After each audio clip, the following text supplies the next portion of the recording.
which is based on producing the plan that we need to go about preparing the transmedia production material. And just to summarize, the lead, you could say, platform for producing this work is the animation, but the spin-off platforms would be the website, which will host the comic, and the memes that will be part of a social media campaign. All right, so that's the whole thing. Now, the main approach is to integrate our story into these three platforms so that one has to watch, let's say, or at least participate in all three platforms in order to understand fully what's going on. However, each platform should be complete within themselves as a narrative. It's just the big picture can only be fully understood if one interacts with uh, the movie, let's say, on YouTube, and then the comic, which is on its website, and of course the meme, which would be on social media platforms. So that's the whole approach in terms of dissemination. So we've got to break it down into something that can be produced. What or where we are is at the planning stage, and there's several things which I had introduced last time. I'm summarizing that I need us to consider. One of those things is the role, let's say, of artificial intelligence, which is coming in to disrupt, you could argue, the animation pipeline process. I'm being specific, it's disrupting many things, but the animation pipeline process is being disrupted. Now, to understand that disruption in a succinct way is to understand that the artificial intelligence is coming in with the idea that any software process that is automated can be done by an artificial intelligence. Even if it were, like we do in animation, we have a series of processes one after the other, even if it's that series of processes can be put onto a artificially intelligent pipeline, and it can make decisions about how to run them and when to run them and things like that. So that disruption is quite significant, partly because it's doing two things. On one hand, it's lessening the time of the pipeline. So something that would all take us, say, 6 months will take 3 months, for example. So that's significant. Two, it disrupts the cost. Anything that disrupts the time disrupts the cost. So the cost of production is being disrupted. So in that sense, it is disruptive to our capacity to earn doing this kind of work. But it doesn't mean that we won't earn.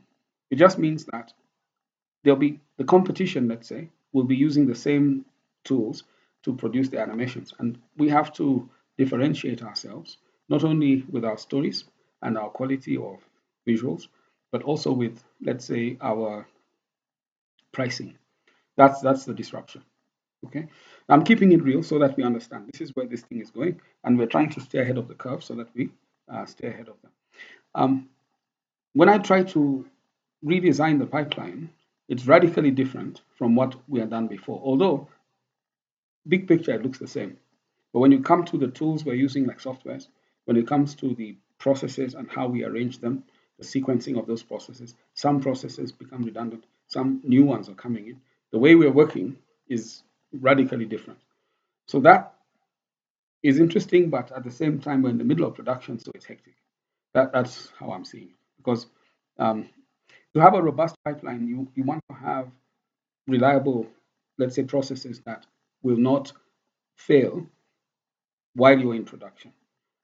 But now with new AI coming in with its new way of doing things, nothing is fail-safe. Even just the idea that you can use a tool for the whole production cycle. As you're using that tool, it's changing. And then access to that tool is also changing. You may not have full access to it in the duration of your pipeline. So those kind of things have never been there before, but now it's like that.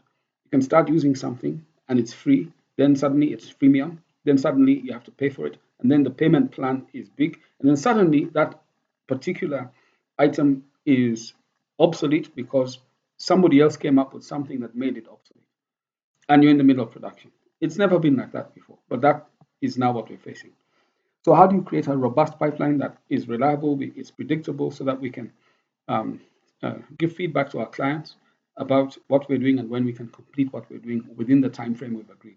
And remember, these are shortened time frames.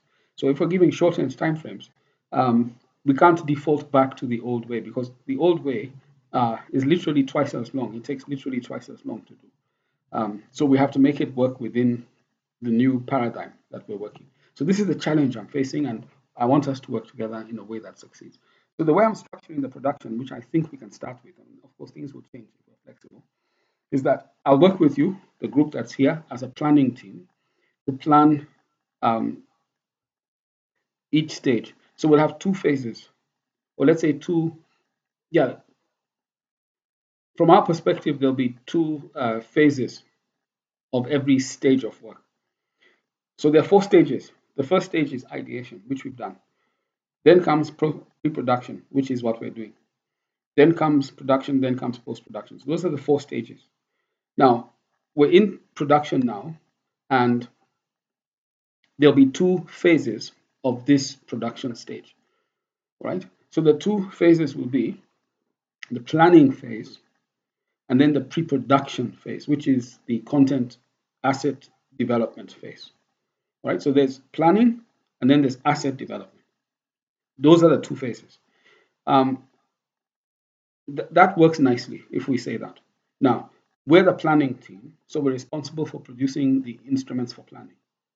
And then comes the separate team, which is for the pre-production, and they're responsible for producing the pre-production items. Now, remember, this phase of work should only take 1 month for both planning and for them to do what they're doing. So, because it's our first round, I'm not sure whether we'll stick to these timeframes, but we have to try. Okay, because the goal is to try and finish each of the different, you could say, sections. Let me call them stages. Actually, it's better to call them stages, but the two sections of work are what I said, which is planning and content development. So the stages we have to go through about 6 in pre-production. So, but we only have 4 weeks. So some of those phases, it's almost like we're doing 2 stages per week, almost like that. All right, and we have to try and keep up to that. If we're going to be doing planning and, let's say, the actual production at the same time, it means we would have to keep the planning 1 step ahead of the content development. So you plan, then the content develop, then you plan, then the contents develop, like that. If they're off, if we stagger them that way, then they can happen simultaneously. So what does that mean? If I have to prepare a chart, like a calendar, like a timetable, to show how that would work, I would show, okay, the planning phase that would happen in the first week, and it will cover 2 stages of the content development. So that in the second week, the 2 stages of content development are developed.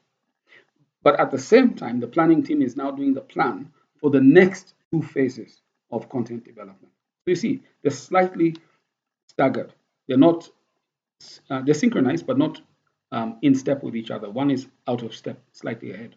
So planning is slightly ahead of content development. So that when you get to week 3, the planning that's taking place in week 3 is for week 4. And in week 4, the content development is generated for that.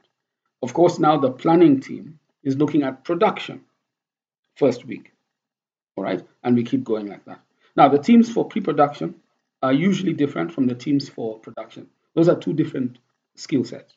So you find that the people who generally work in those teams are different.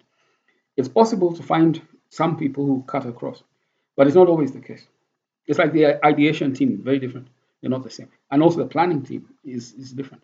So mentally, we have to just be ready to look at them as different people. Even if the same person fits in different shoes, that's the same person simply doing different jobs and will get paid according to that. You see? So that's how I'm planning this production pipeline. So it has its complexities, as you can see, because in the old system, the planning was something that was done by one person, literally, and maybe one assistant, but if you have the budget for it. But with the kind of flexibility and, you can say, adaptability we need as we're working, we would not finish on time. In fact, the old system was taking long, partly because it was heavily reliant on the director of animation. But now if we start fragmenting it and start relying on AI, it brings down the time frame of doing everything. Okay, but that's not the main. The main thing is flexibility and also adaptability, and that's why I'm involving you, because I need you to have this mindset of I'll give you suggestions on what we can use, tools, and you can also counter propose, and then we can discuss. I'll give you ideas on how things should look and feel, but you also need to counter propose through experimentation and trial and error and see that this is the direction that might work. You see, that kind of thing. We need to collaborate because if we're working on the same scene, of course, we can't have two different looks and feels for the same scene. So we have to agree on things like those. If characters are shared, like in a scene you're building, you might find that you have characters you've not created, someone else created them. We have to have a way of sharing this information so that you can have the characters that they have created within your scene. But we'll use the technology for sharing. Sharing technology is quite established. I mean, it's quite easy to share assets. So I wouldn't say that will be a problem. But we have to have oversight that for us to finish this within the time frame we're saying, and also to do it in a way that we're saying we will do it, where we're staggering and we're trying to keep consistency and continuity, we'd have to share quite a bit. So the sharing culture will have to be strong. All right, so that's a summary of what we went through last time, and I hope it's kind of understood in a rough and ready way. I had said I'll put down a book or put everything in writing actually. So I'm preparing a book on that, just so we have everything in one place and we know exactly what we have to do. The book will be clear.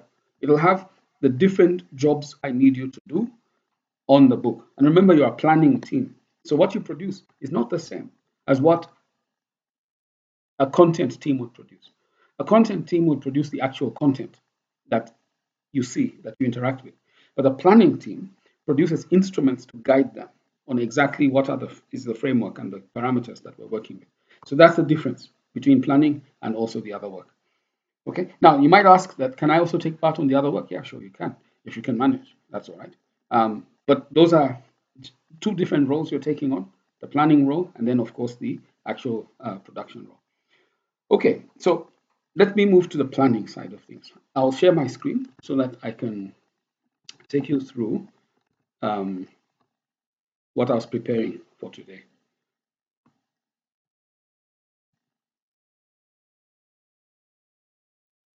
Again, if you have questions, feel free, by the way. If you have something you'd like to ask, I'll take questions. Don't mind. Any questions?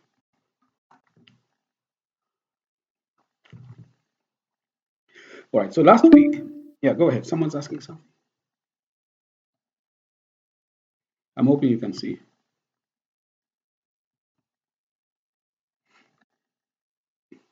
Okay. Last week, we did coordination. So I was just introducing the substance. What I've just explained in summary, I was introducing it last week. And as you know, the prior week, I gave you all the links to all the information that's available. So you know where it is, how to get it. It's on the group wall. So even if you don't have the link, you can go back to the group wall and you'll find the documents there. All the stuff that has been developed relates to the proposal, the brief. The brief, as you know, is interpreted by us. The client's brief is quite crude in the sense of production because the client just speaks out their mind, but we need to interpret it and lay it out in a way that makes sense to a production crew, right? So that interpretation is in the proposal. And then, of course, we have the story, the drama, which is written as a story. And then we have the synopsis, which incorporates the devices that the client wants us to include in the messaging. Okay, so in this case, there are two devices, or yeah, let's just say there are two devices. One is transformative, that we have to achieve a transformative agenda where we motivate the target audience to want to clean up and stop littering in Nairobi. So there's a sense of agency we have to give to Generation Z so that they feel that they own the narrative of cleaning up Nairobi. All right, that's the transformative device. And we need what we can argue is an education device to educate them on the importance of not littering in Nairobi or in the cities as a means of improving our livelihoods. All right. So these two things, we have to have clarity in including that in our messaging. Now, the synopsis captures that. The drama doesn't capture that, but the script after that captures that. so that the script is a tapestry that knits together the,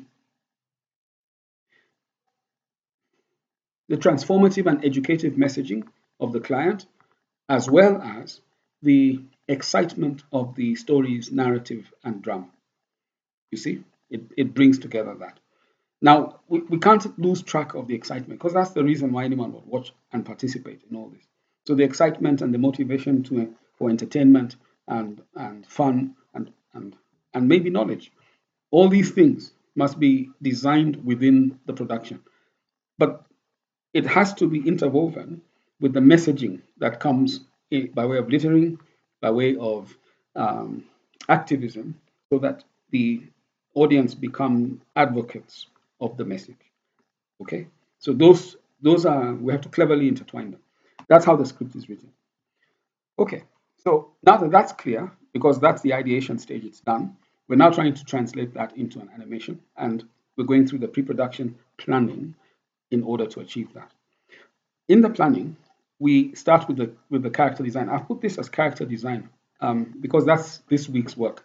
It was, I had hoped you'd start something, but I think I was supposed to get back to you. I didn't get back to you in time. But under planning and the pre-production, we have now the character design, which is what I'd like us to now go through. We'll look at the character asset pipeline. This is what we have to work on this week, the character asset pipeline. I'm calling it asset pipeline because the characters can be looked at as assets. You know, these are animated assets that we're developing, and they're very important, of course. And in this kind of work that we're doing, it's an ensemble animation, which means that we have more than one protagonist, equally important. We have like three protagonists, and then we have like two antagonists who are equally important. So that's like five main characters. And there are scenes when all five exist on the set at the same time. So it's not a simple animation in that sense because you know, a main character carries their own story, or they carry the main story, but they bring their contributions to the main story. But they're very strong when they're in a scene. They're a center of focus. So sorting out these scenes in ways that are understandable can be a challenge. So that's the challenge, of course, when we're putting together the storyboard and the pre-visualization. Okay, but for now, just know that I'd like to give you all roles. I'll give you characters that you will use to develop your ideas. I'll suggest a software that you can use.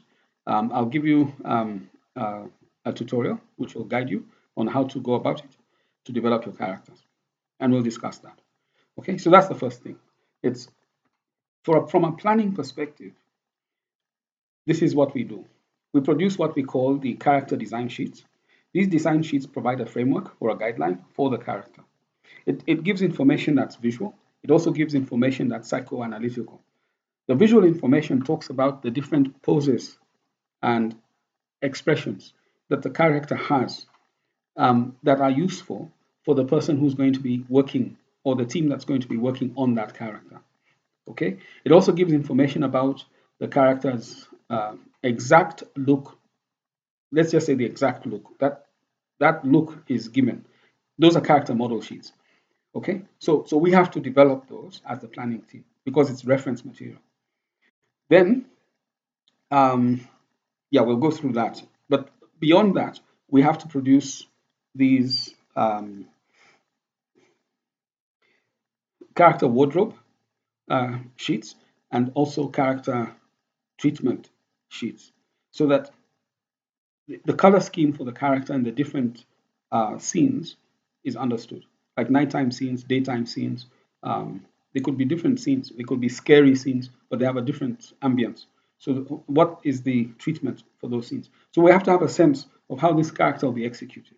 That's what the planning team does.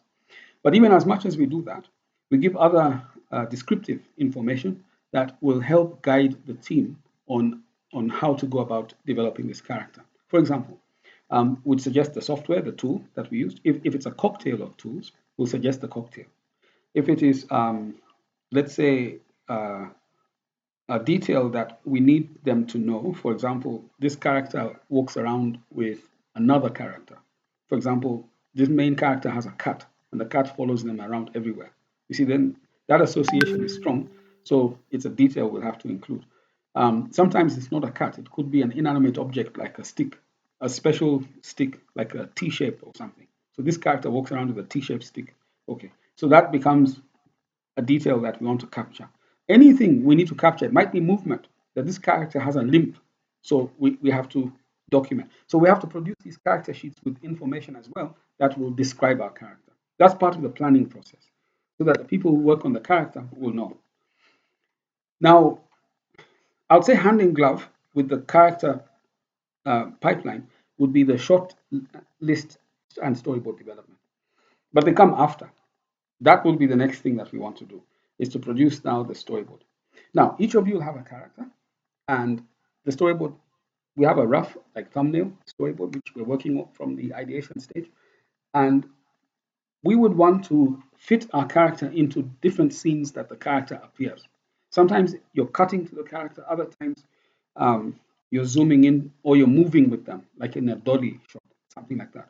But whatever it is, we want to frame the character within that shot in the most appropriate way. So we need to produce what we call a scene composition guide. Okay, and that is a combination, you could argue, of the short list and the storyboard. Right now, in the pre-production, we do not develop the storyboard in the planning team, but we provide information that's necessary to develop the storyboard. The storyboard has very specific information on, you can say, what goes on in the scene, the timing of the scene, duration, the voiceover, the sound effects, the soundtrack, the camera movement. So each panel, you see the storyboard, as you know, it breaks the entire production, or let's say the act, into scenes, and then each scene into panels. So each panel has all this information on it. So it's quite a detailed job actually to create that storyboard. And you have to do the timing so that you can get the scene to be correct, which means you have to work with the voice so that you can produce your times correctly on the storyboard. We're not doing that. What we're doing is everything they need to know in order to produce the storyboard. And that will be a scene composition guide. We're going to do this next. So we'll start to this week. Let's finish our characters. I'll give you the characters. Next week, we're going to get into the shortlist storyboard development. Okay. And then, of course, the week after that, we'll do the sound design. Now, sound design in animation is usually a precursor to all animation. It has to be done early. In fact, I've even put we could even do the sound design before we do the storyboard, in part because we need the sound design to do the timing for the storyboard. Okay, but since we're not doing the storyboard ourselves, it's okay. We can do the sound design elements and come to the storyboard later. But I'll explain about this in week 3. So in the sound design, what we will produce are voiceover sound effects and AI generated. No, these are AI generated voiceovers and sound effects and soundtracks. That's what that is. I think I've written it badly. But we don't necessarily produce them. We produce what we feel is the right direction. For example, if there's a signature tune, let's establish what that tune is. Okay, let's at least have a sense of it. It'll be produced in the pre-production, but we have to have a sense of it. That's one. Two, if there are sound effects that will be used, let's establish which sound effects are central to what we're doing. You can add, I mean, the pre-production team can add sound effects, but there might be sound effects that we consider to be thematic. For example, if there's wind that signifies something like danger, or it signifies ambience in a particular place, you see. So let's agree on such things so that we get the mood determined. It's part of the framing of, let's say, the scenes and also the whole act. Then if we have voiceovers, so these voiceovers, we're going to work like this. We'll get real people to act the voices. We're interested in the acting more than the voice itself. So they'll act out the part into an AI library, which will allow us to reproduce their acting and their voices. Okay, that's how we'll do it. So we need to establish which software we're working with. Of course, it's part of the whole thing for all these. We need to establish, if there are costs, how we're going to go about the costs and managing it. We need to establish things like Yeah, I think those kind of things, resolution, we have to be clear on that, that it's a good enough resolution. So if we know these things, we know the softwares we're using, we know what we're actually producing, it's coming out of the script's already there. And we also know what is thematic, like for the soundtrack. We know what the signature tune is. We know what sound effects are cutting across because they're also part of the ambience of this production. If we know all those things, that's the kind of thing we pass on to the pre-production team. And then of course, we give them the plan to produce the sound design, voiceovers, sound effects, and soundtrack based on the storyboard and the script. These are animators. The pre-production team will understand what to do when we give them the guide. Then we move on and produce um, what we can say is the animatic. Okay, so we know what an animatic is, but we don't want to produce the actual animatic. That will be again coming out of the storyboard. But we want to decide what it is on the animatic that's important. And the thing that's most important on the animatic is this um, treatment design. With AI, treatment can be done fast. So there's no reason why we should not incorporate, let's say, the treatment into the animatic. So we need to think about that. Because the treatment is telling us how each scene is being visualized. So I'm thinking that we will combine 5 and 4 together. But the animatic is not about treatment. The animatic is about tempo and rhythm. Those two things.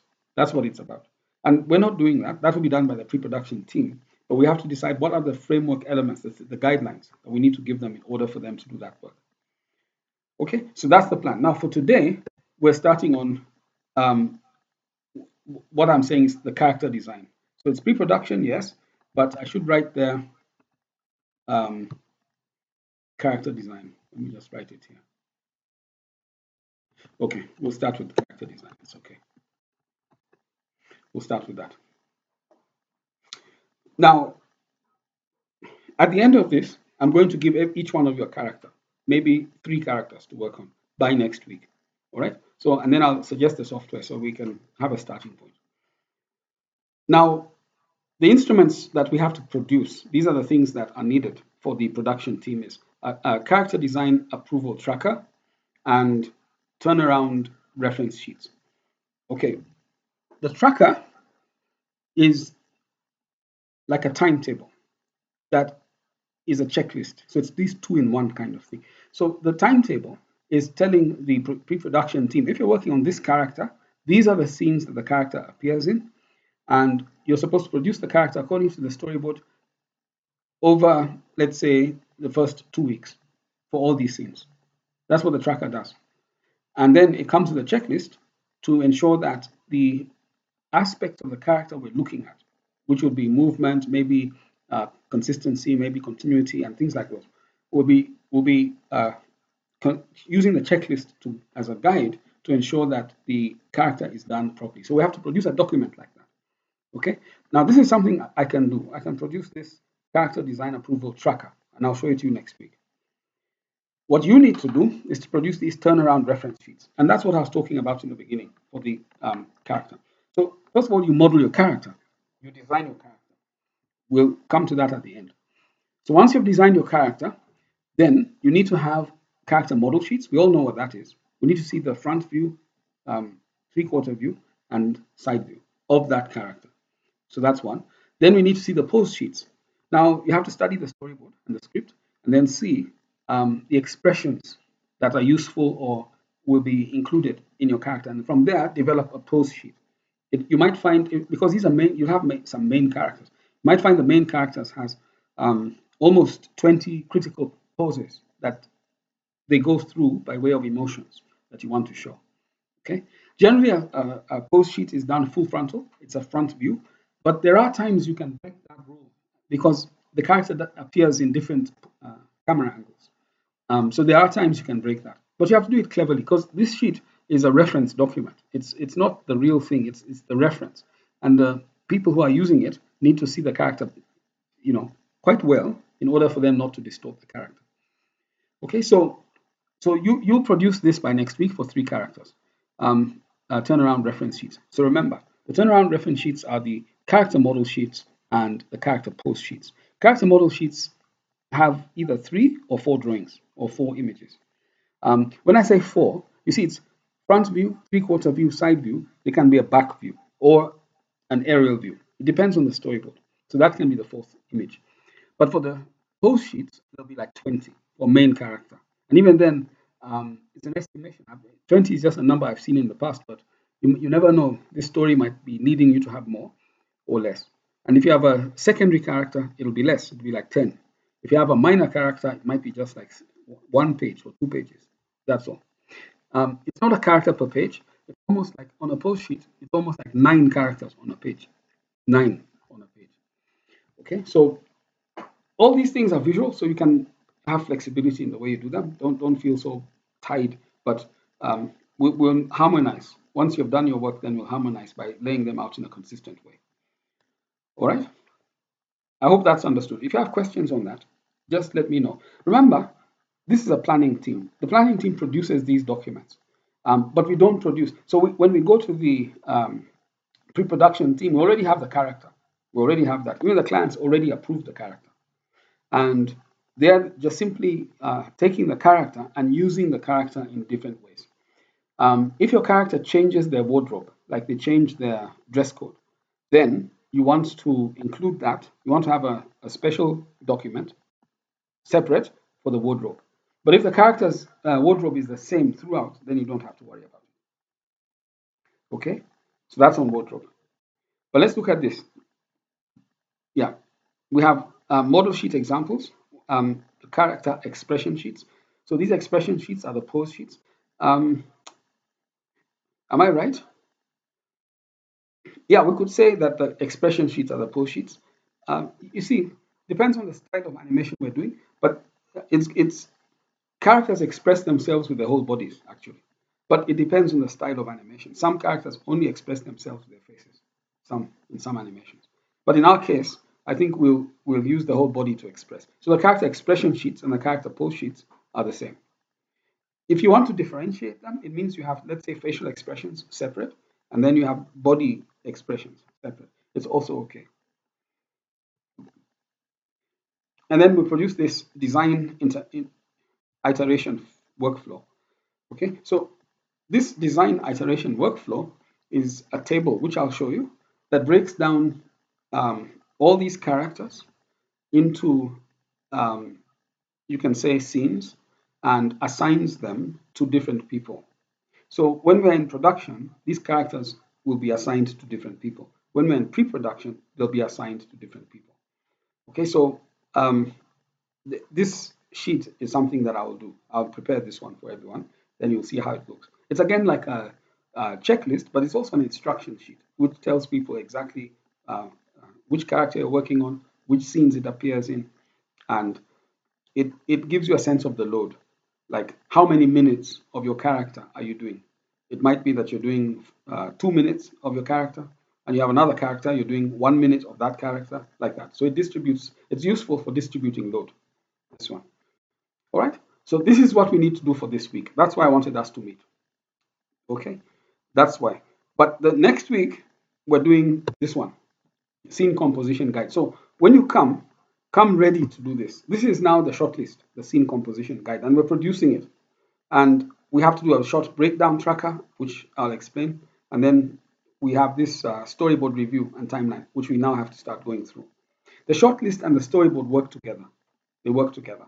But we're not doing the storyboard. We're doing the storyboard review timeline, right? So that we have a clear timeline to guide the storyboard. And then we'll go through the framing and composition examples, right?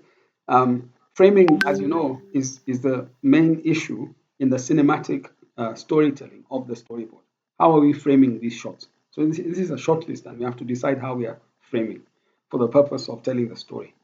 And then, of course, the examples. I'll come with some examples. And then the document that I'll produce, at the end of that will be a short planning spreadsheet. Okay, so this short planning spreadsheet will inform the storyboard. So the storyboard now is working according to the guides that we're giving it on the shortlist. Okay, now the storyboard in itself is the ultimate guide because it's going to have information on a timeline, and information that is descriptive, visual at the same time. It's going to have it kind of brings together everything that is needed for the production crew. Yeah, but the pre-production crew are the ones who prepare this storyboard.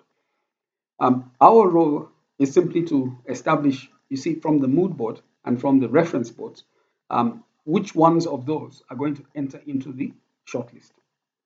Yes, I mean, which are going to enter into the storyboard, and that discussion is important to thrash out and even share with the client before we actually start the pre-production process. Because when the people start producing for pre-production, you're telling them exactly produce this scene, this angle, and this treatment.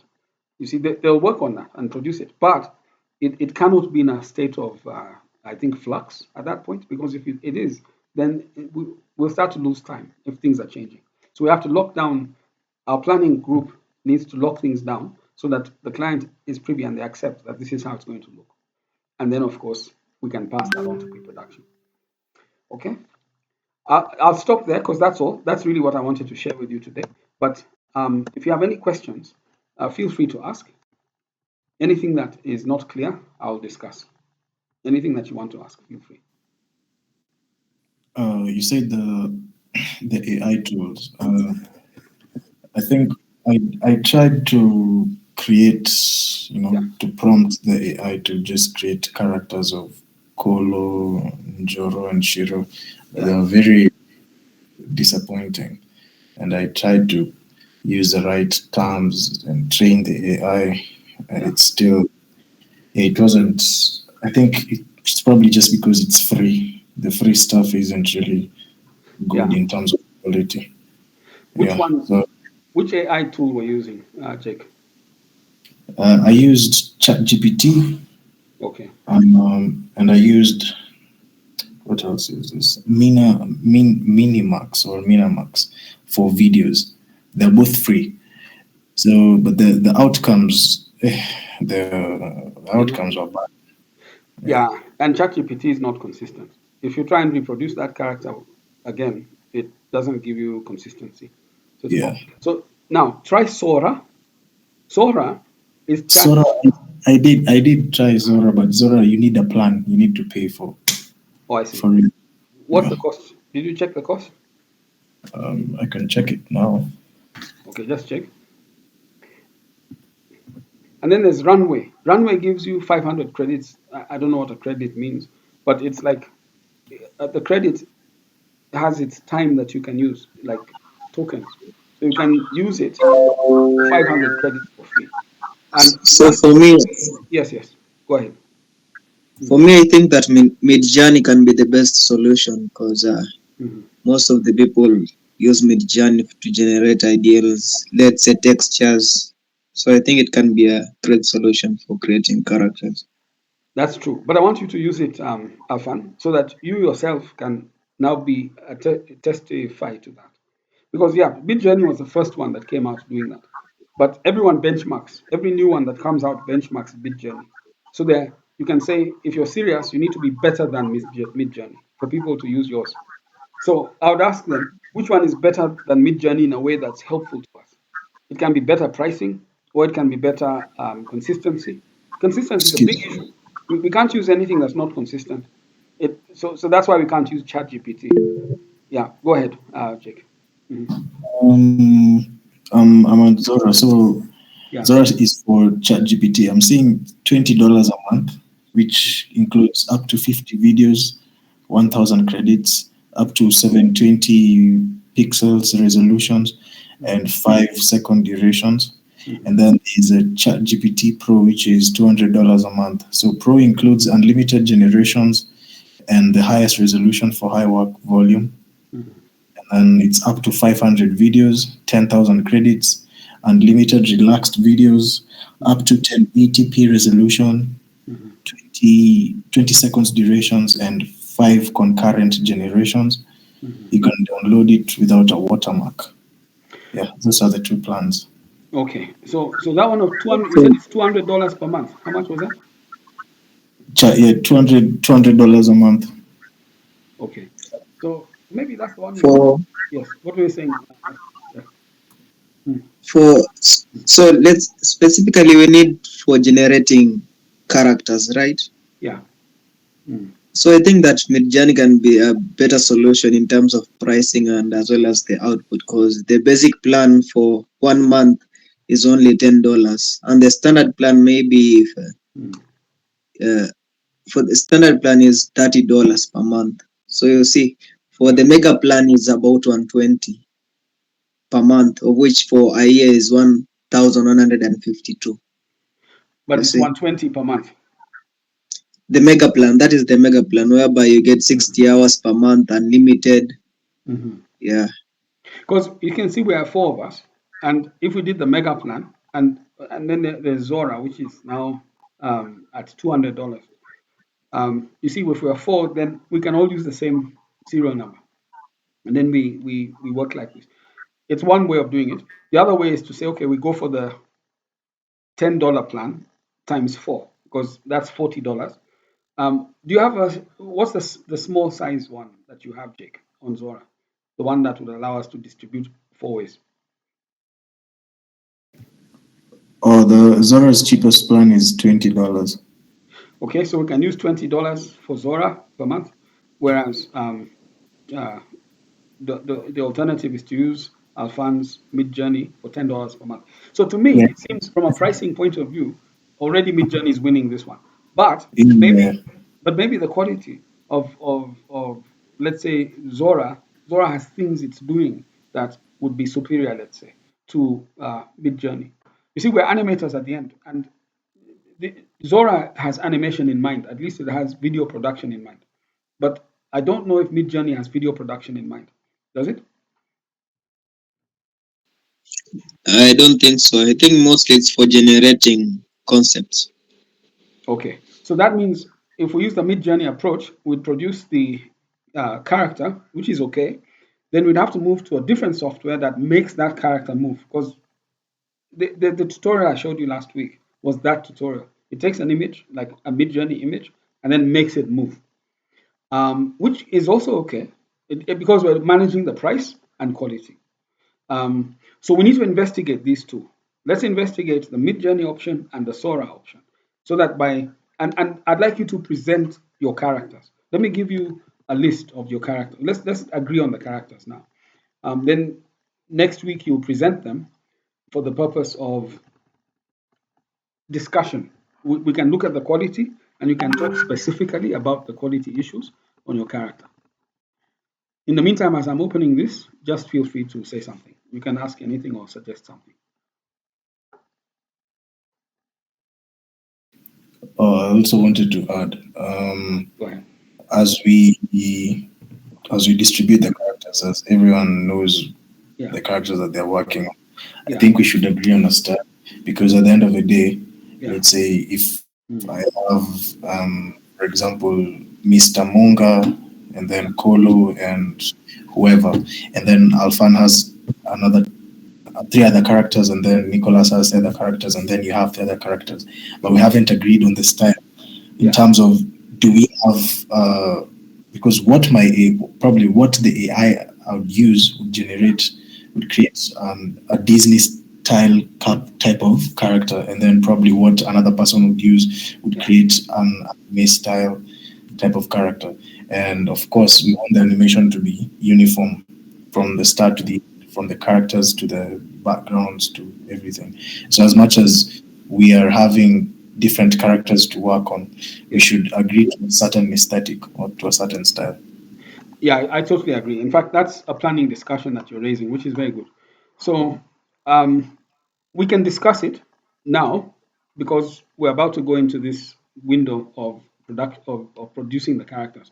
But as a basis for discussion, what I'd say is that um, I'd like us to, in our minds, discuss what style is appropriate. You've read the script, you've seen the story, you've seen the brief in terms of the target audience, you know that. So, what style would be appropriate? Let's discuss that, think about it. And then I'd like us to approach it this way, that we go into the week with our own, let's say, freedom of creativity to produce a style that we will present next week. And then next week, we will choose according to what's being presented, right? We agree on the style literally based on what's in front of us. And if we see something that works, we say, okay, we can incorporate that. We might find one or two or three elements that work. If we find something that doesn't work, we can reject that like that. So we have what we can argue is freedom of expression at this point of creation, because this is the planning team. When the pre-production team comes, we will tell them this is the style we're using. It won't be a discussion. To be us telling them that this is what it is. But at this point, it could be 3D, it could be realistic, it could be Disney cartoon, it could be, even black and white. It can be almost anything that we feel. It can be very cartoonized, or it can be stylized. But I'm giving you freedom.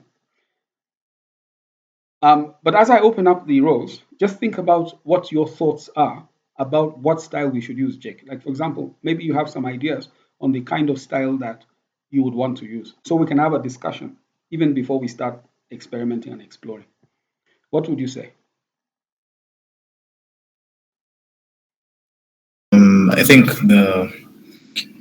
a style we should choose is a style that would be easy to animate. As much as we're using I think, for example, the way Disney characters have big eyes and then small features like nose, mouth, and I think that's an easy style, because from what the AI was generating or from what I was trying out, they were mainly focused on having very detailed characters and they're still 2D. So I think that would be a lot of work for anyone, for us, for AI to maintain the consistency.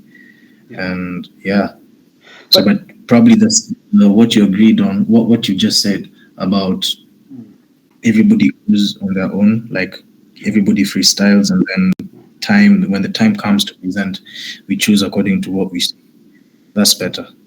yeah, we'll do that for sure. But it's good to have this discussion so that we kind of have a general idea as we're freestyling. One of the things that I would say about what you've said, which I mean, everything is good what you said, but I'll touch on the things which are troublesome. One is the idea of doing something that is easy to animate.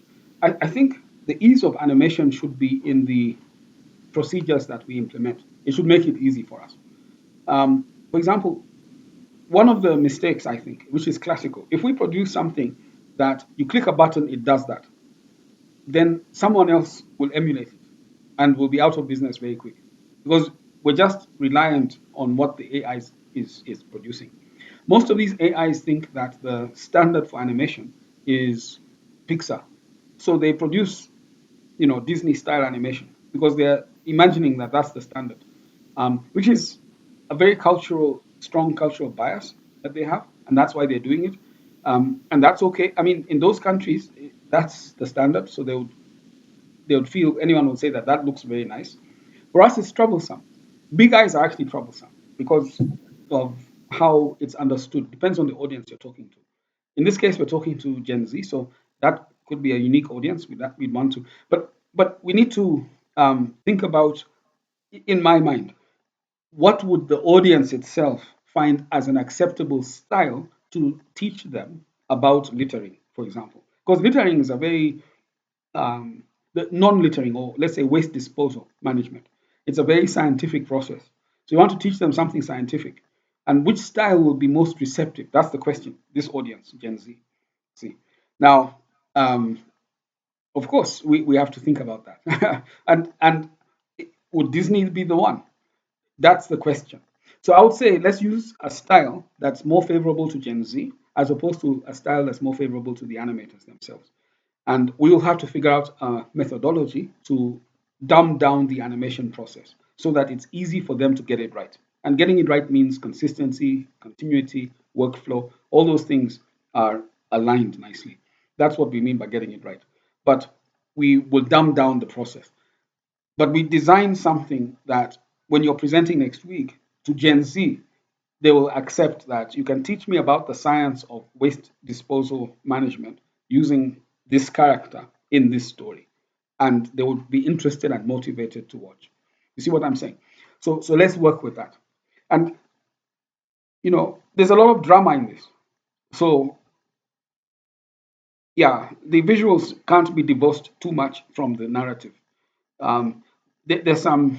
Let me just suggest. I mean, it may not be the case, but like there's in act. Let's say episode 2. I think Nicholas was telling me that I think Kolo dies in episode 2, which was a shock because that's a main character and he's a Gen Z character. But if he dies, you see, that's quite dramatic. And what in my mind would I'd be thinking is that if we're saying that that type of story would be received in a memorable way or impactful way by Gen Z, then what visual style would enhance it? That's what I'd be asking. You see, you're killing off an interesting guy in the story, someone who everybody came to love, but then he suddenly dies. Um, what style? You see, so that's quite interesting. And if I watch some, I mean, you've probably seen it also. If you watch some of these series in Netflix, um, some of them are quite, from a storyline perspective, they're quite gruesome. They're not things you'd expect to be on a series because they're talking about killing and the hero is a killer or he's a serial killer, but he's the hero of the story. Um, and then now what they're showing you there is not stuff that you'd ordinarily see on TV. So I don't know. I'm just trying to throw things out because I want us to take our gloves off and produce something that will arrest the attention of Gen Z. Not not in a softly way, but in a aggressive way, so that they really see that this series, when it comes, it's going to take my attention. They really need to feel it, is what I'm saying. Because if they do, then it has, you can argue, the juice to go viral if it arrests them in a way that is emotional and somehow fundamental. That's now I'd like a style that would be consistent to that because then it's speaking directly to our audience in a unique way. And remember, we're trying to chase 7 episodes of this, 7. And um, of course, from the client's perspective, it's a lot of money. But if it's going viral, the client won't feel it's expensive. They'll feel it's working, so they'll be inclined to spend. You see, I don't know if that makes sense, but that's now how I'd like us to think as we're producing our characters, and also as we are thinking of the style of animation. You see, yeah. So anyone else wants to add? And Jake, if you want to give a rebuttal, any thoughts you're having at the minute? Nicholas, also, if you have something. So to ask, Yes, yes. so will the animation also be generated in AI? Yeah. The animation will also be generated in AI. I haven't yet come up with the exact production pipeline, but I have something that I'm working on. So I'll show you. And it's not rigid. Of course, I'm open to ideas. But I have 6 steps that we'll go through for the production. The first step is pre-visualization. So we'll start with that. And Mid-Journey, no, not Mid-Journey, Sora, and also VEO2. And there's another one. These AI packages can take an image out of Midjourney, for example, and animate it. So if you have an image like me, like this, it's a photo. It'll take that photo, and based on the prompts you give it, let's say I say, make me just look restless and scratch my head. It'll now animate me looking restless like this and then scratch my head like this. See? It's animated that. Then if I say dolly the camera left to right and let me see a bit more of the background, it'll do that as all this is happening. So just with prompt engineering, we're able to animate this character. And the consistency and the integrity of the character, the shape and the look is retained.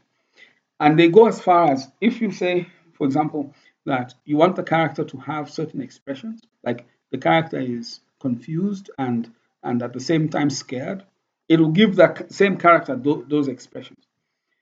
And then to add another flavor of animation is that if you bring in an actor like myself, so you bring in an actor, and then I'm there as a human actor, and I'm acting. So I speak the words that that character is saying in their minds. They're saying, for example, how did that happen? What? I have to think again. You see, I'm acting it out like that. Now, if that's captured on the camera, then the AI is able to take those camera movements and expressions with that speech that you're making and apply them to the character. So it gives you its own movement, its own nuance, and then the minute you come into overlay, a character's, a real character's expressions and thinking and all that, that is put into the AI. So you see there are layers there. The beauty of it is it's all happening in real time. So when it's happening in real time, it changes the way an animator works, because instead of struggling with the keyframing and in betweening and just trying to render and preview and all these things that we normally do, instead of doing all that, we're making decisions around prompt engineering. We're getting the actor to act in the way that we want. So, and then we simply map what is coming in with what we want to come out. It's a very different process. And that's what's reducing the time even of production so substantially, and allows us to cover a lot of animation with a very short time. So that's what I'm seeing us doing. So what's going to happen? We'll start with pre-visualization.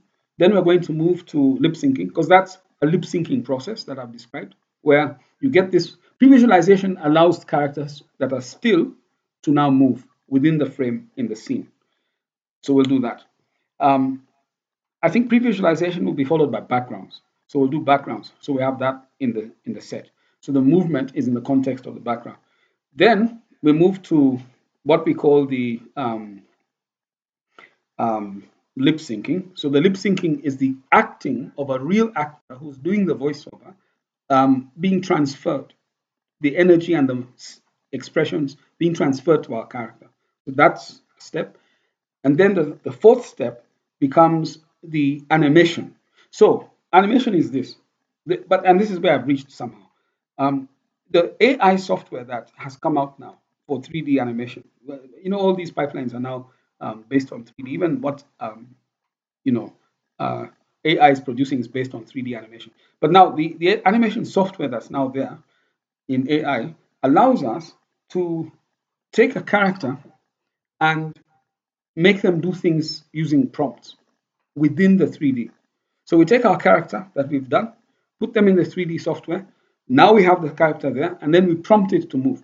Now, the beauty about that is that we can now prescribe the movement. For example, if one person comes, has two guns, shoots this guy once, shoots him twice, and then we cut to the guy being shot, and then he's hit once, and he's hit twice, and he's reacting to all that.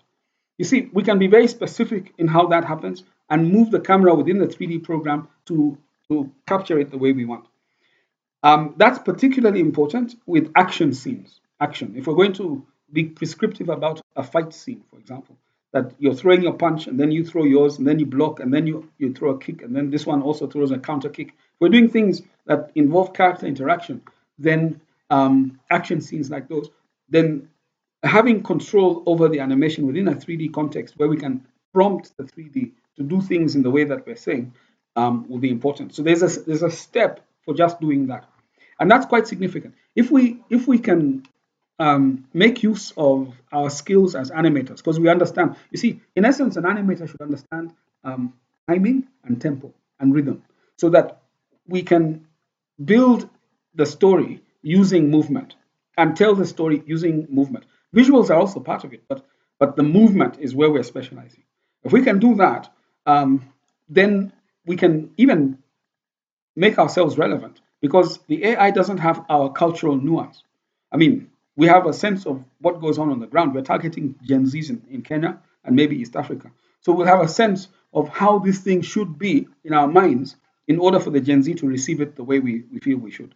Whereas AI will be referencing Disney or referencing Pixar or something like that. We will be introducing our own ideas. So we have this moment and opportunity within production at that point to distinguish ourselves. So once you've done the movement, then of course in a 3D software, so it renders out. But the way we're working is very different. There's no material mapping. There's no keyframing or rigging or any of those things are not there. It's done by the AI. So all we're doing is prompt engineering and cinematic storytelling using the camera. So we decide how the cameras are going to tell this story, close-ups, long shots, and things like those, guided by the storyboard. But whoever is doing that would now be have some creative license to produce it the way they want. Then we render. Once it renders out of that, it goes into now stage 5, where we build the scene. So um, in a situation like this, it's usually better, even if you have your backgrounds done, to separate your background, render out your background separate, and render out your characters separate, and then build them together. That's how it has been done traditionally. Um, but the softwares, if we find the right software, we might be able to build everything using our character. So you have your character, Jake has his character, Nicholas has his character. We can put them all into the same scene, and then build up that scene within the 3D space, and then render out. There's software that can do that, but it has to be affordable.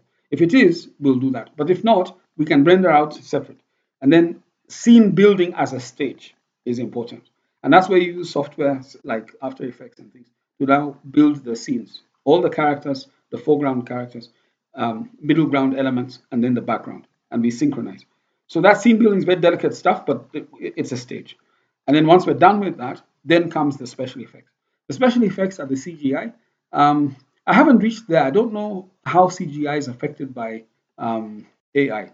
I don't know yet. In a way that we could infuse it, but I'm sure it is. So we'll figure it out. But the CGI is all these animated effects that help to make the scene come alive in realistic ways. So that's when it ends. That's the end of production. Right? Now, because we're talking of 14 minutes of all this, you see, and then our production team is only going to be 5 people. It means each person is roughly working on 3 minutes, and then only has 1 month to finish all that, the 5 stages. It's a hectic job. 5 minutes of all that. You can't do it without AI. You can, in fact, in 1 month. It would take you, even if you had the right equipment and you had all the experience, 3 months. If you had the right equipment and all the experience. We never have the right equipment in Africa. We never have all the experience. So it ends up taking even double that. So instead of 3 months, it would take now 6 months. But now AI is saying what it would take an African 6 months to do, we'll do in a month. You see. So each person will have 3 minutes of production to produce. And for us as a planning team, when we leave planning, we're prescribing it. We're saying precisely, this is the character, this is the character's wardrobe, this is the scene treatment for all the scenes that your character is found in. And you now you need to produce your backgrounds, your movement, your lip sync, and your CGI across these stages of development for production. You see, that's what we're saying to them. And then we give them timelines so that we track and monitor them in meetings like this. Everyone has to present their work every week. You see, that's what we're saying to them. You know, but if we're that prescriptive in terms of what we're asking for, and we're even telling them the software to use, we've paid for the licenses, everything, they should be good to go. These are animators we're telling to do this, so that should not be a challenge to them because they already understand rhythm and tempo and timing. So and they have an eye for this, so they should be able to read the script and produce that, or read the storyboard and produce that. I hope it answers your question a bit, uh, Alfan. You see, we're moving away from software that we always use. I've mentioned After Effects because I have not found an alternative, but it may turn out we're not using it, or we use it in a very different way. Adobe is also in this game. They're also producing new things, Adobe, and some of those things are going to make their old software redundant, some of it. So it's trying to figure out the pipeline as we go. Okay. And then post production is the editing bench. That's where Nicholas comes in a lot because his work revolves around editing. Um, but he can also participate. There's editing required for the animatic, the pre-visualization, and then of course once you have done the scene building, there's editing required there. So at different stages, we need to have oversight of how this story will be told. I hope it makes sense. Is it making sense? They're complexities, but we have to deal with them as we go. And that's the work that I need you guys to really dive into. And if we succeed, by the way, like if this one works in 3 months, it's a game changer because of the time frame and the money that we'll be using to produce this. Then we can keep a small team, but high energy, and of course charge properly so that we make some money that we can live on based on it. Yeah.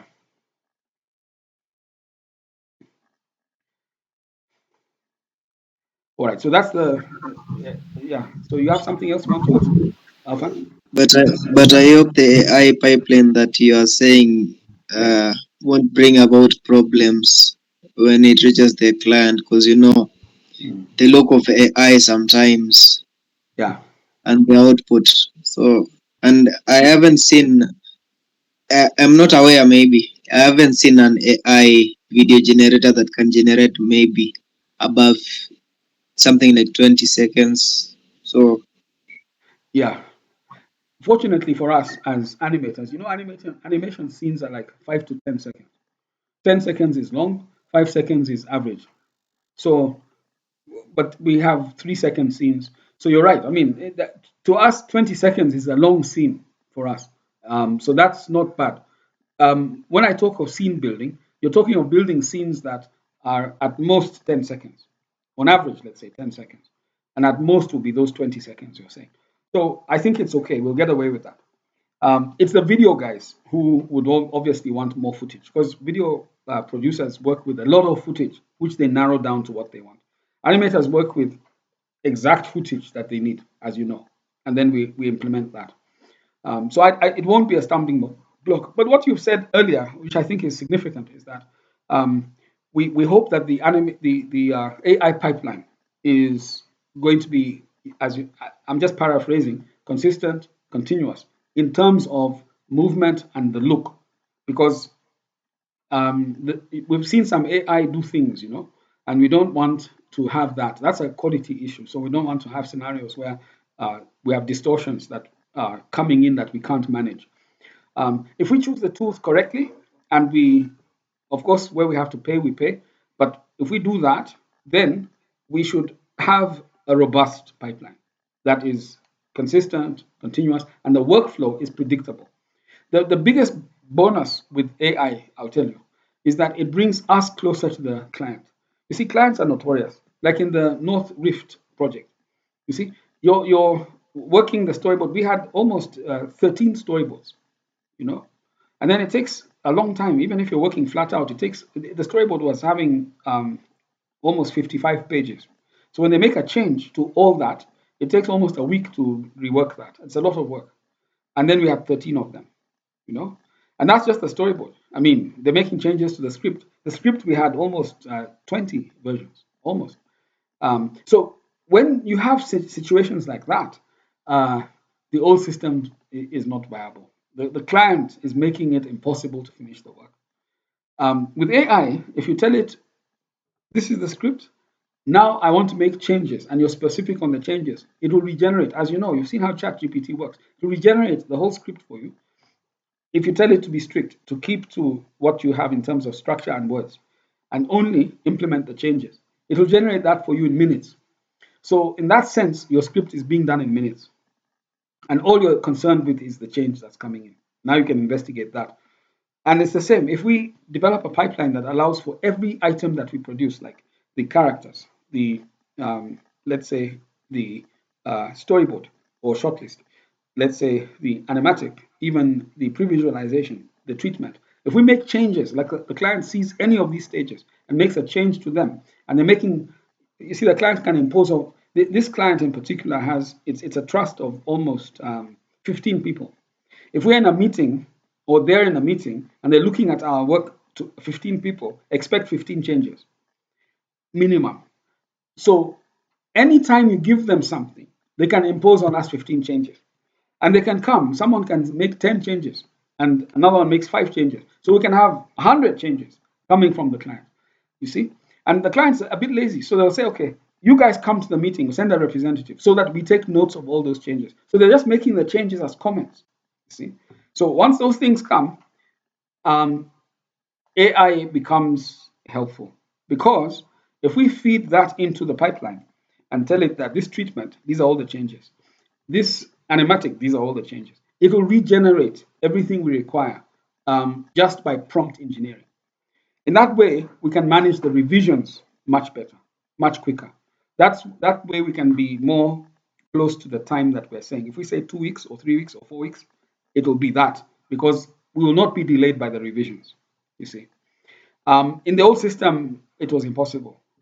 We had to have disciplined clients in order for us to meet the deadlines.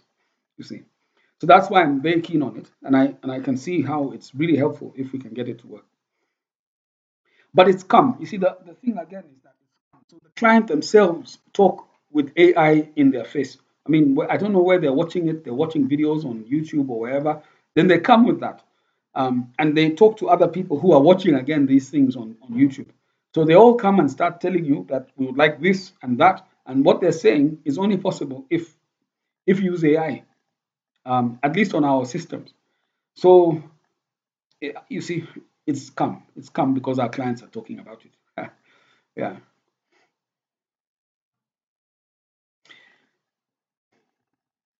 I'll share my screen, but if you have questions or anything you'd like to suggest, Nicholas, also, if you have anything you'd like to add, just feel free.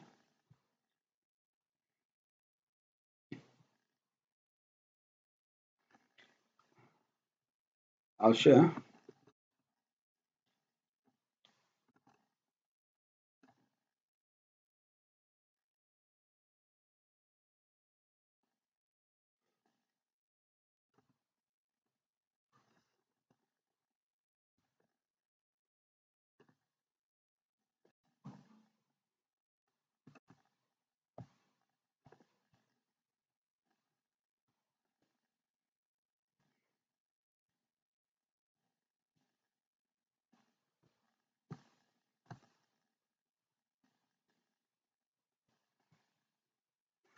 Okay.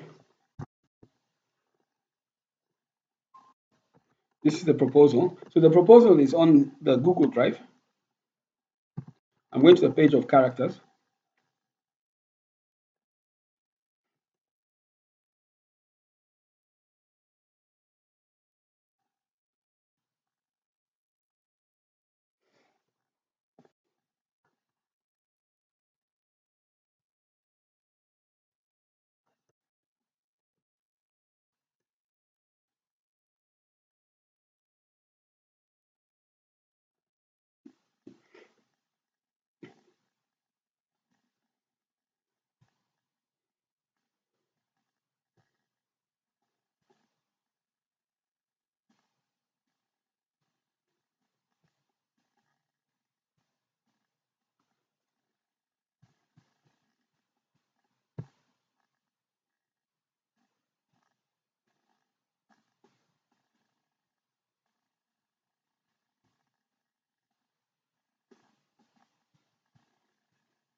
I didn't find it.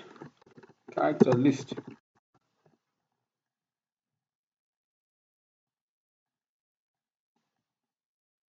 not here. Let me open a different document. Yeah, so let's keep the conversation going. If you have any experience or ideas, Alfan, also on what can be used by way of, let's say, the work we're talking about. You had mentioned one, Mid Journey, but if you had any other ideas on the animation side, you can also suggest. I'm not sure if you've looked at that. So maybe on my side, the way I was thinking about incorporating AI to the pipeline is whereby things like, as you have said, storyboarding, Yeah. character generation. Mhm. Also, you can, let's say, use mockup data that uses AI. Then we can clean up the mockup data in a 3D software for the animations. So our work will be mainly to create the characters and to clean up the mockup for animation. So that is the pipeline that I had in mind, maybe. Okay. All right. Fair enough.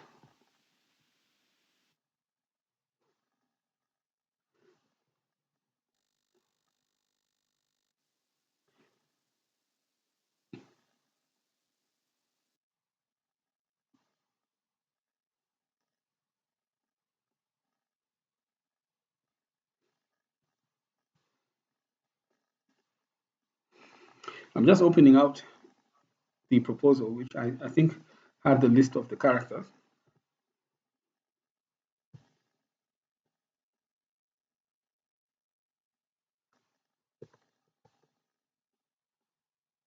But I also open up the story. The story definitely has it.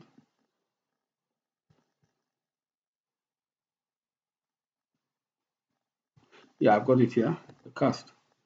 Okay, I'll open that. So these are all online as well. So if you need things, you can always go through the ideation folder, and then of course the pre-production folder.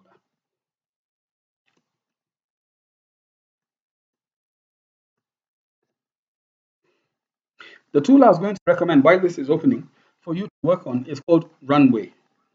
Um, it may not be the best. I've not looked at many, so I can't say it's the best as such, but it's at the level of resolution that we want because it gives you HD quality and then it also gives you 4K quality. It's also consistent. I've tried it out, and the characters it produces, if you tell it, it can work with your character and then give you different views, different poses, different wardrobes of your character. So that's good. So Runway is having that, uh, you can say, consistency. It animates also, it does, but it really eats up your credits. It works with credits. It's on a freemium kind of model. So you get 500 credits, and once you eat that up, then it's gone. But it's one that I can work with. So I'm thinking, yeah. Zora, I've tried also. Um, Zora gave me problems with lip syncing, but maybe that's me. I have to maybe try it again. Runway was okay with lip syncing. Okay, I found the document, so I'm going to share.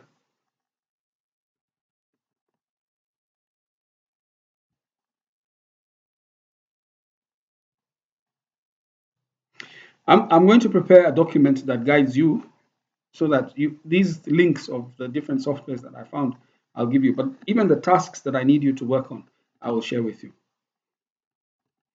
All right. So let me stop my video for a minute.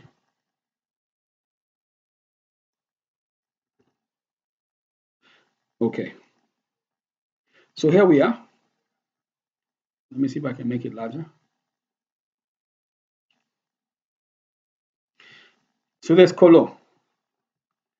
Who wants to do Colo? Should I do it that way? Or should I just tell you? Because we've got about 15 characters and we're three people. So about 5 characters each. Who wants to work on Colo? I can't see the screen. You can't see? Can you see now? He's the younger of the two brothers. Sorry. He's enthusiastic and passionate about implementing the waste management system inspired by the ants. So he is determined and driven despite the challenges they face. Okay, so he's the younger one. Joro is the older brother who shares Polo's enthusiasm for waste management for the waste management project, and he is supportive and practical, often taking the lead in implementing their ideas. I think Njoro is the one who understands nature. He listens to ants and can hear them. He can communicate with them. So he has like a special power, if you like. But Kolo is playful. He likes joking around, and he's the younger one. Kolo is the one who dies, unless we change that in the script. But he's playful. He likes jokes and having fun. Shiro is serious. She's older. She's the one who saw their mother. The others didn't see their mom, and she was having a different idea of life when she gets older. But now they're in a slum, kind of. They're in a garbage situation. So she's more responsible, more mature, and she struggles to believe in the boys' ideas, and eventually becomes convinced or a keeper supporter of them. But there's that struggle that takes place before she becomes that, and it's constant. She's not like she just accepts their ideas because her headspace is different from their headspace. You see, so we have to bring that out also. We need to problematize these characters to make them real and have some kind of depth in terms of their animation and the visual. So those are the three characters, main characters in terms of the protagonists. But Duma is the dad. You can say he's a bad guy, but he's not really bad in your face because he represents tradition, or you can say the old way of doing things, that it doesn't want to change. And you see, one of the things that afflicts Gen Z is the relationship between Gen Z and Gen X. Gen X is constraining Gen Z with methods and systems that don't work. And Gen Z can see they're not working, and they're trying to tell Gen X, no, we have to change these systems so that they work for us. You see, that kind of thing. So there is, again, tension between Kolo, Joro, Shiro, and Juma, which we can bring out. It's not a primary part of the story, it's just tension that exists, and it puts Juma at cross purposes in many cases with the main actors. So he becomes like a bad guy in a way. But Mr. Munga represents the authorities, or let's not say it could be the authorities, but it's just some formal beneficiary of garbage. It could even just be mafia, and he's in charge of this mafia on the ground.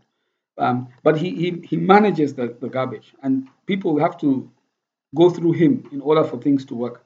So that's Mr. Munga. Okay, so these are the main characters.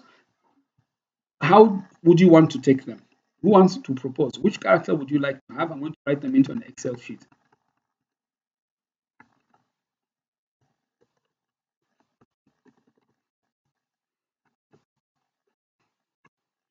Um, have you decided, Jake or Alfan, Nicholas?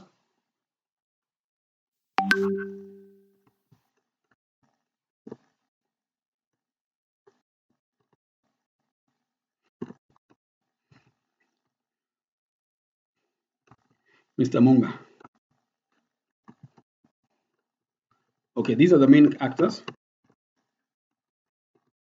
So who wants to take Kolo? I'll take Munga. Okay, so this is Jake. Want to take another one, Jake, out of these main characters? We also have the ants, who are main characters as well. You see down there. So there's General Kitu, is an ant. There's Scout Kina. But General Munga, I mean, General Kitu is the main actor. Then this one is support. Yes. So we're having 3 characters each, or Yeah, you'll have, you see, I'm just writing here General Kitu. The ant is a main character on the ant side. So we have these are 6, right? 1, 2, 3, 4, 5, 6. And we're how many? We're 4. Yeah, you have to take 2, let's say. If you take 2, then you can take 1 supporting actor. If you take 1, then you take 2 supporting actors, something like that. okay, Shiro. I'll take Shiro. Okay. Nicholas and Alfan.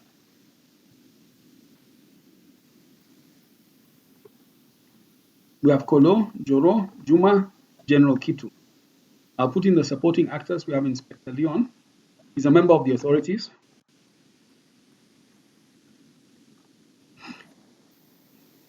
And then we have this one, community members.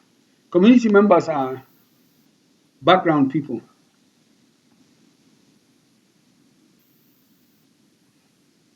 So if anyone takes up this one, you need to produce like 3 or 4 different types of background people from the top. Okay, like let's say 4. And then we have Scout Kina, is an ant, supporting character, and the healer Hakima, supporting character, also an ant. Do you want to suggest which ones you want to take? Olo? Then we have the ants in general. Nicholas and Alfan. Which one will you take?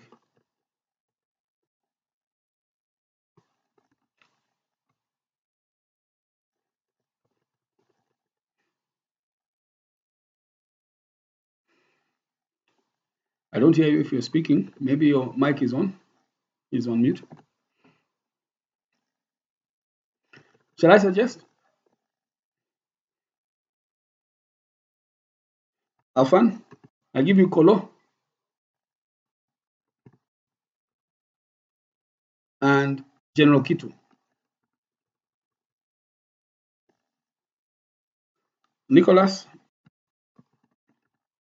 I give you Joro, Juma. So myself, I can take Inspector Leon. I can do these ones. Why am I having so many? Is it that you need to take more? So Jake, if you were to take one, yeah, let me distribute. If you were to take one of these others, which one would you take? Supporting actor.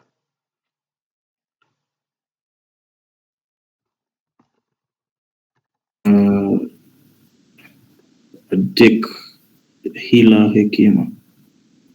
Hila Hekima. This is an ant. Yeah. So these ones I'll put in red are ants. Those ones.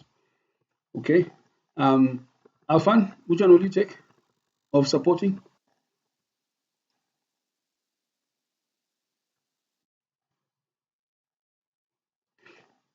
I can give you also ants. Maybe I give you the ants. These are generic. Or let me give you this one, Scout Kina. And Nicholas, I give you the community members. These are 4 different types of characters. So I'm doing, oh yeah, it's okay. So I'll do then this Inspector Leon and these ants. Okay. So I'll share this with you in the group.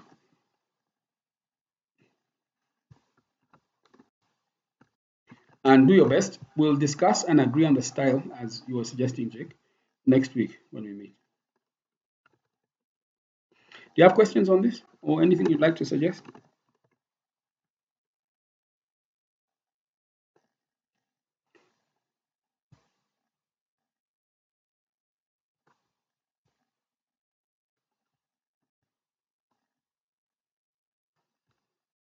Okay, if there are no questions, I'll post this on the group. All right.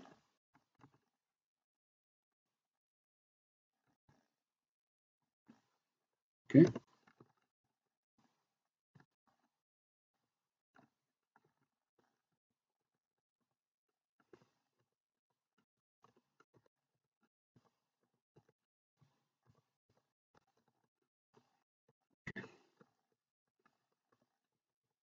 General Kitu.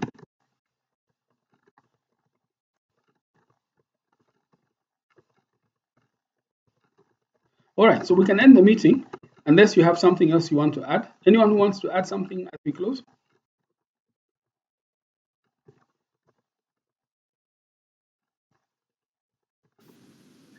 So about the tools, Yeah, we just anything and then we come back with the results. exactly. Exactly. There's a lot of freedom in that sense. You can use or introduce tools we hadn't discussed because this is a planning team. If you discover or stumble upon something in AI that is interesting, that would improve on what we're doing, just recommend it. It's okay. It's partly because things are changing as we're speaking, and they're changing quite rapidly. So even as we're talking, things may have changed. So we have to allow for it. So if you come up with something, just feel free to recommend it. I'm going to paste this pipeline here. Those are the names for all of us. But I'll include it in the communication that I make formally on a document. Okay. So